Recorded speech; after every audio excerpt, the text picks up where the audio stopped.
कोई भी आवाज नहीं निकल पाई। क्या मेरे से कोई गलती हो गई है क्या? चलिए एक बार और आप लोगों को नमस्कार करते हैं, देखते हैं प्रतिध्वनि में क्या मिलती है। नमस्कार। मेरी आवाज आप लोगों से तेज निकल गई, नहीं निकली?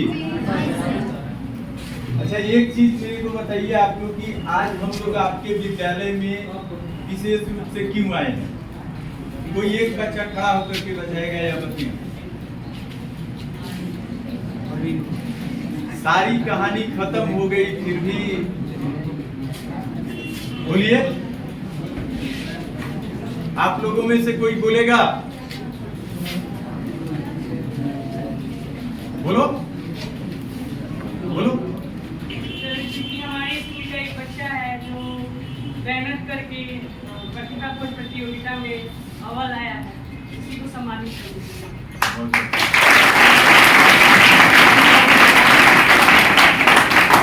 अच्छा इधर आओ। इसमें क्या है जो आप लोगों में नहीं है? ये दो हाथ ऐसे करो। दो हाथ आप लोगों के भी पास है कि नहीं है? दो आंखें भी है, दो पांव भी है, दिमाग भी है। बस करना क्या चीज है? अपने आप को जगाना है, अपने आप को। अभी हम लोग नीचे बैठे हुए थे, अभी हम लोग नीचे बैठे हुए थे तो सर लोगों से बात हो रही थी। हम लोग इस विद्यालय में आप लोगों का नाम लेने के लिए आए थे कि आप लोग इस प्रतिभा खोज प्रतियोगिता जो कि रूरली स्माइल फाउंडेशन के द्वारा आयोजित की जा रही है, इसमें आप लोग भाग लीजिए। और फिर भाग लेने के लिए आप लोगों के ये घनश्याम पांडे जी हैं, 2 बार 3 बार हम लोगों के पास पेपर भेजे कि ये बच्चा छूट गया है, इसका भी नामांकन आप लोग कर लीजिए। हम लोगों ने किया और दोबारा आने का माध्यम और कारण सिर्फ ये रवीश कुमार है, जिसकी बदौलत हम लोग आप लोगों के सामने आए हैं। हमको अनुमान है कि सभी को इन पे गर्व होगा कि हमारे विद्यालय का नाम रोशन किए। ये पेपर वगैरह में पूरे सीवान जिले के जो पेपर निकलते हैं उसमें निकला हुआ है कि रवीश जी कहाँ के हैं? तो सिहौता बंगरा उच्च विद्यालय महाराजगंज। कहाँ के हैं?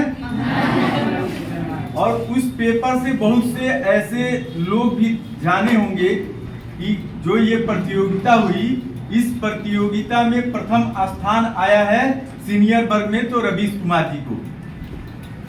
हमारे गांव के 2 शिक्षक हैं, ये जो अभी शिक्षक लोगों का एग्जाम हुआ था ना बीपीएससी से, तो उसमें से निकले थे।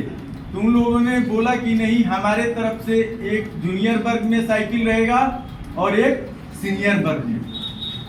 बात बेटा देखो ये होती है कि इनाम इनाम होता है, चाहे वो 1 पैसे की हो या कितना हो पैसा का हो।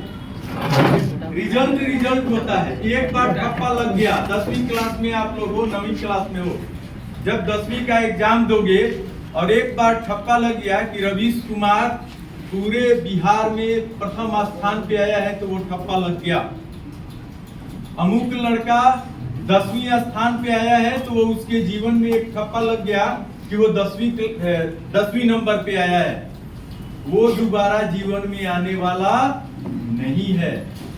तुम लोगों को मालूम होगा कि जिस समय समुद्र से पार जाने की बात हो रही थी कि ये समुद्र लाग करके कौन जाएगा, तो अंगद जी को बोला गया, तो बोले कि मैं जा तो सकता हूं लेकिन आने में संशय है। बोले थे ना कि हमको आने में संशय है। फिर हुआ कि भाई कौन जाएगा? जामवंत जी बोले कि जिस समय वामन अवतार में भगवान थे उस समय तो मैंने उनकी 21 बार दौड़ करके प्रदक्षिणा की थी, लेकिन मेरी उम्र जो है तो अब वो पहले वाली नहीं रही। फिर उन्होंने कहा कि अरे हनुमान जी तो हैं, ये भी तो जा सकते हैं। हनुमान जी बोले कि मेरे से कुछ होने जाने वाला नहीं है। फिर उसके बाद क्या हुआ? उनके अंदर जो शक्ति है बताया गया, तुम अरे हनुमान तुम ही ये काम कर सकते हो, तुम्हारे अलावे इस दुनिया में कोई ऐसा आदमी है ही नहीं जो इस समुद्र के उस पार जाए और उस पार से आए। तुम बोल रहे हो कि तुम ये कर ही नहीं सकते हो। तुम्हारा जन्म ही इसलिए हुआ है कि तुम भगवान राम का काम करोगे, तुम अपने को पहचानो कि तुम क्या हो, और उनकी शक्ति को जैसे जैसे याद दिलाया गया कि आप ये कर सकते हैं, ये कर सकते हैं, उड़ सकते हैं, ये तो आपके लिए कुछ भी नहीं है। फिर उसके बाद क्या हुआ, पर्वत का आकार ले लिए, यानी कि उनकी जो शक्तियां थी क्या हो गई, जागृत हो गई। लंका में गए भी और वहां से आए भी। ठीक उसी तरह से आप सभी के अंदर वो शक्ति है, बस जागृत करने की जरूरत है।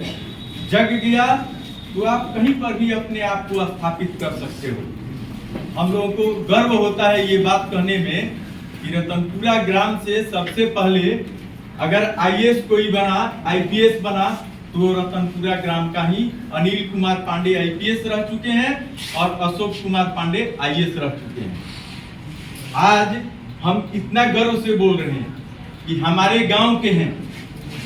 आप सोचो कि आप हमारी संस्था में भाग लिए, एग्जाम देने के लिए आए, और अगर आप अच्छा करते हो तो मेरे को कितना गर्व होगा।